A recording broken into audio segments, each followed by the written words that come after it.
আইএসএসে যাচ্ছেন ভারতের প্রথম পাইলট অ্যাস্ট্রোনট শুভাংশু শুক্লা।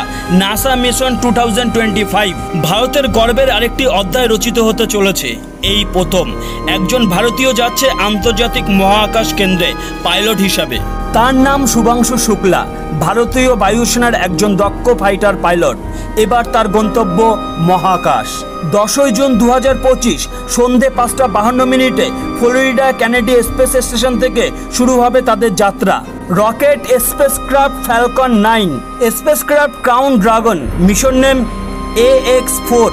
যাত্রা শুরু হবে পৃথিবী থেকে প্রায় 400 কিমি উপরে অবস্থিত আন্তর্জাতিক মহাকাশ কেন্দ্র ISSA ইন্টারন্যাশনাল স্পেস স্টেশন।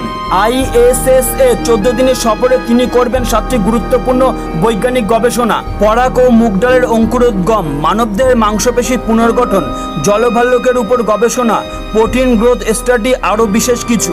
এবার শুধু মহাকাশ ভ্রমণ নয়, তিনি হচ্ছেন মহাকাশযানের গুরুত্বপূর্ণ নিয়ন্ত্রণের সরাসরি দায়িত্বে। মিশনের মোট সময় 14 দিন। ISSA পৌঁছবেন 11 জুন রাতে। এই মিশনের মাধ্যমে শুধু একজন নয়, সমগ্র ভারতের গর্ব পৌঁছে যাচ্ছে মহাকাশে। শুভকামনা রইল শুভাংশু শুক্লার জন্য। এই মুহূর্তে আমরা সবাই গর্বিত বলতেই হবে। শুভাংশু শুক্লাকে শুভকামনা জানান কমেন্ট বক্সে কমেন্ট করে, যদি একজন গর্বিত ভারতীয় হন। গবেষণায় ইন্ডিয়ান মাইক্রোগ্র্যাভিটি এক্সপেরিমেন্ট। আপনাদের গবেষণার অপেক্ষায় রইলাম। সমগ্র ভারতীয় আপনার জন্য গর্বিত।